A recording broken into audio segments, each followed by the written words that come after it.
Hey besties. Hey. Welcome back for another episode of the Hello Bestie podcast. I'm Maggie. I'm Tashima. All right, let's get into it. All right. Book tea. Yes. All right, so I'm just gonna put a disclaimer out there. I have really been in my Freida McFadden bag. Okay. All right. You said that last time. I did say that last time. Still in the bag. Okay. So this is a very different book of hers, though. So it's called The Devil Wears Scrubs. Okay, so first of all, did you know that Freida McFadden is like a whole ass doctor in real life? No. She's a medical doctor. She specializes in treating patients with brain disorders. Oh. Her real name is Sarah Cohen, and apparently she was doing the double life thing for quite a while, like being this doctor and then this writer, New York Times best-selling author on the side. Yeah. Is she still practicing? I believe so, yes. That's cool. That's amazing. Yeah. Well, if a person make you feel like you ain't doing enough, right? Yeah. It's like, wow. Just hearing brain disorders and writing best-selling, and she writes a lot. She writes a lot. Yes.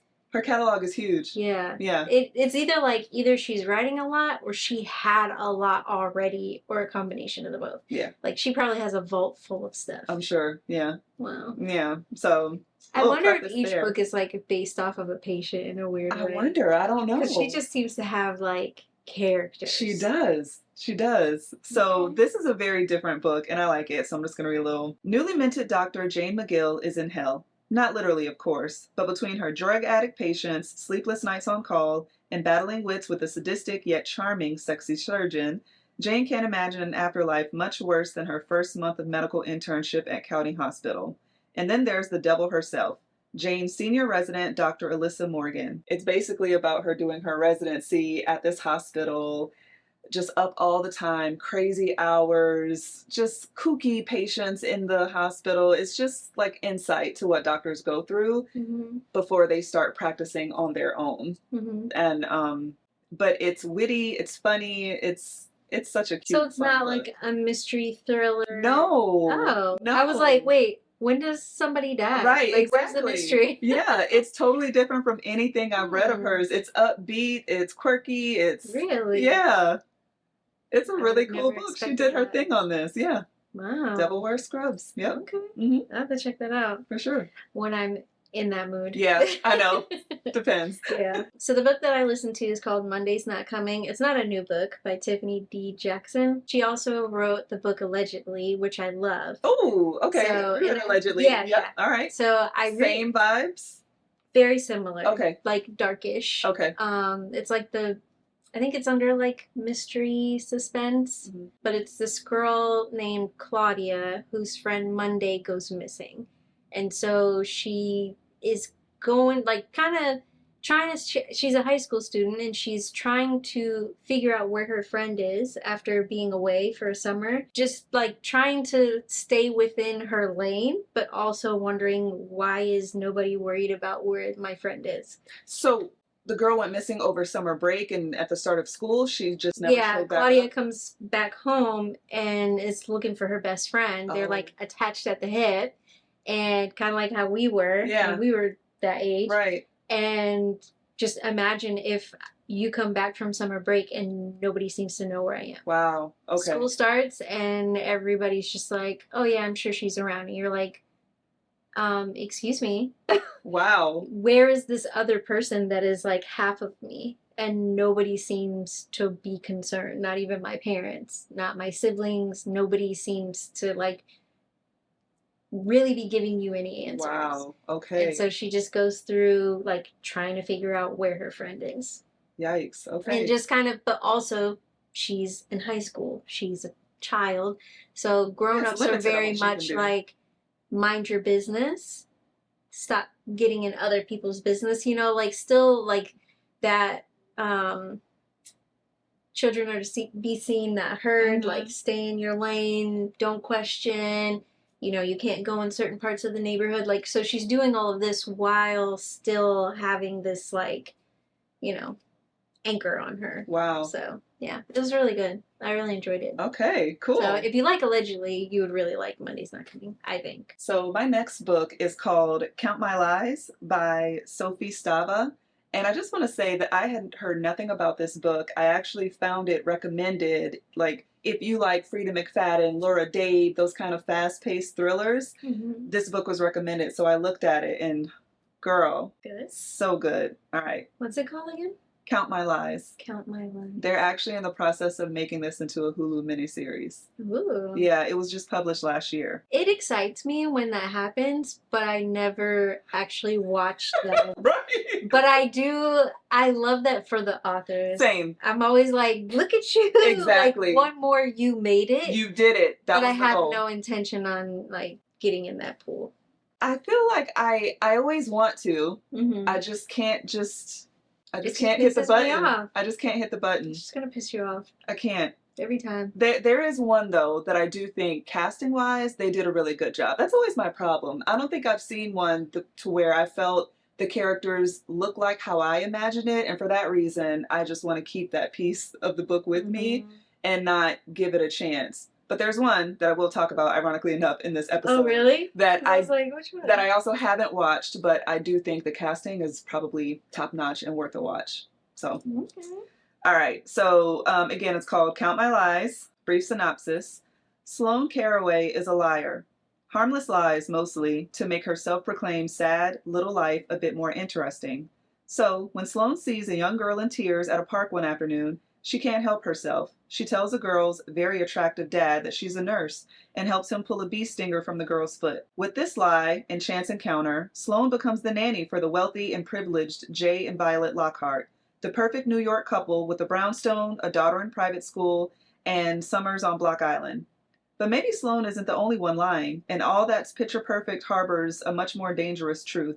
To say anything more is to spoil the most exciting, twisty, and bitingly smart suspense novel to come out in years. Giving kind of like the Housemaid. Kind of, but this chick just lies. Like, think of any liar that you know. You know a couple between the two of us. Just insight into, you really can't help it. Just lies. Just comes out. But big and elaborate, and starting in childhood and then learning how to hone it because, oh, I went too overboard with that one. I see how I did that wrong. Okay. Like telling lies as a kid and getting punished, and instead of realizing that it's wrong, just learning the mistake of the lie to perfect it. Yes. Okay. So it's just, dang, you just... Pathological. Yeah, and just pointless and just, but it's just, they tumble on top of each other, and it's a page turner. I highly recommend. I really highly recommend. No. Or is it more like, wow? This is like an 8-hour audio. This is a very quick, fast paced, like, no, it's very interesting. Okay. Yeah. It's very interesting, not frustrating, not like, why? Some of it, if you're not a liar, if you're just like, but why would you say that? Yeah, that's what I meant by that. A little bit. Okay. A little bit, but... Because I feel like that would drive me nuts. Yeah. I'd just be like, I can't. But it's like keeping up, like, okay, I said, I'm this, I'm that, here's my life, boom. And then as you go through, it is exhausting. Yeah. It's frustrating, but there's insight into why people do what they do. Okay. Yeah. Interesting. Yeah. All right, I'll have to check that out. Yeah, I think you might like it. So the next one that I have is called The Wife Before by Shanora Williams. It's about this woman named Samira who, she's like one of those people who just can't quite seem to get her life in order. And she's constantly got like friends and family just helping her all the time, and as a result she doesn't ever really get her life in order because she's always got a safety net. She gets put in a position where that's no longer an option, and then right around the same time coincidentally meets this super awesome man. He's a widower, and quickly they just like fall head over heels in love for each other. And so they elope because there's people basically are like, nah, you're just... On both sides? Well, there really isn't it. There is no like his side, it's more her side. Okay. They're like, you're just doing this because we are not helping you anymore. Like, this isn't the way to do it. Like, you don't need to get with this guy just to save you. Okay. She's like, I can't just meet somebody and actually fall in love legitimately. Like, you think that I'm that desperate that I'm just gonna, like, you know what I mean? Just, like, pawn myself out. So Yeah. They elope, and then she kind of starts finding information about his deceased wife, and starts making her question, like, do I really know who this person is? So it's a psychological thriller, and you get really wrapped up in just like the story that's being told. Wow. So Okay. yeah, it's really good. The Wife Before. Yeah. Okay. I feel like if you like Verity, you probably would like this book. Okay. Because it is a little like, it is giving like Verity that kind of style of suspense. Okay. If that makes sense. All right. Yeah. The Wife Before. Mm-hmm. That sounds good, no. girl. Yeah, The Wife. Okay. Sorry. That sounds good. All right. So my next and last book, I was actually with you when I caught this. The first time I saw him. So this is the sequel to The Last Thing He Told Me. Okay. Both of these books are by Laura Dave. And this is what I was saying that I think would be a really... Okay, so it's playing on Apple TV. I don't have Apple TV and I'm not going to pay for a special subscription. Facts. That part. So, but the actress who plays Hannah Hall is Jennifer Garner. Right. And I believe her to be how Hannah Hall was described, a wonderful visual representation of that character. Mm-hmm. So for that, I would say I think that's probably a really good adaptation, but I don't have Apple TV, so I haven't copped it. But they're doing a second season, or have already done a second season based on this. Okay. And just the title itself, the first time I saw him, I thought that this was going to be more of a prequel style, because the first book is The Last Thing He Told Me. So I thought, oh, maybe this is going into the history of how they met before the first time she saw him. But no, this actually picks up the very last scene of the book and then goes on from there. Oh. Yeah. So I don't want to say too much, but twists, turns, the thing that Laura Dave does best. Very fast paced, and yeah, I highly recommend. And a good wrap up to the story. Like, I won't say everything that's tied up in a bow, but you will be left with no questions of, but what about this? What about that? She closed every loose end. Nice. Yeah. I love when they do that. Yes. Yeah. Please. I don't know why this makes me feel so corny.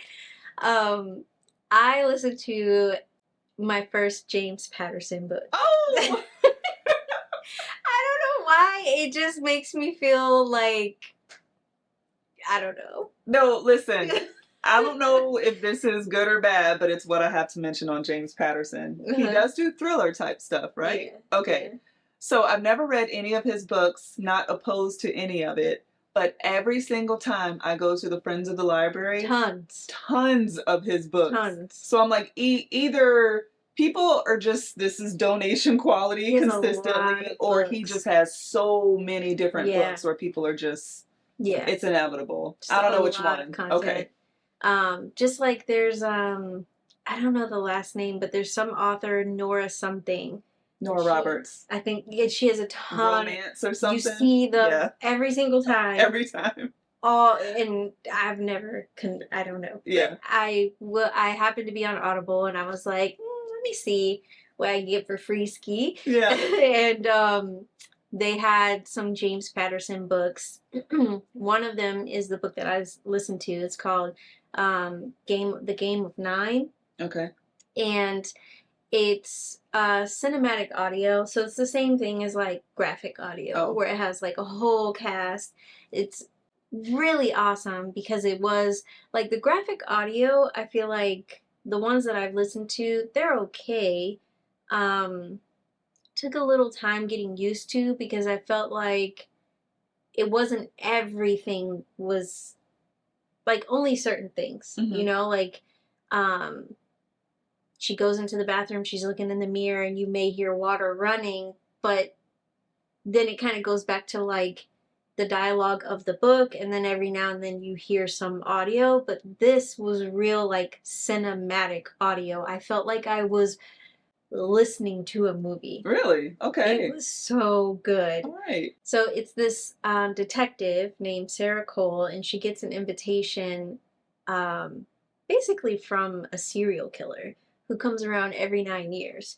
And he invites 3 detectives from all across the world, different bureaus, different everything, he invites them to basically catch him. But you have a certain amount of time to catch the serial killer, and then after that, the serial killer is gone, not to return again for another 9 years. But is he still killing people in this? Yeah. Oh, okay. Yeah. So he's already killed, but he's giving you an opportunity to catch him. He's like, I'll be here for this amount of time, and if you can catch me, fair enough. But if you can't, you gotta wait another 9 years. And each 9 years, it's 3 different detectives that are invited. So basically, how far back it goes, the serial killer would be like, I don't know, 70 or something like that. So they're like, what the heck? It's like 70, 80, something like that, like really old. Yeah. And so this detective is invited, but she's not, she's like a desk number cruncher detective. Like, she's never been in the field. She has no experience with that whatsoever. And then, yeah, they basically are trying to catch this killer. Like, you could hear the sirens when they're just all like it just is so good. It really is like listening to a movie without actually watching it. Like, you know, when you've watched a movie so many times or a show, and you can watch it, like you can listen to it without watching it, and you just know. I know. It feels like that, but without actually ever having like watched it before. Interesting. Yeah, it was really, really good. That's awesome. I love that. So that's my last one. Very cool. Mm-hmm. All right, besties. All right. That's 6 good books for you guys. Yeah, definitely. Let us know if you have some recommendations down below, and we will see you in the next episode. Bye.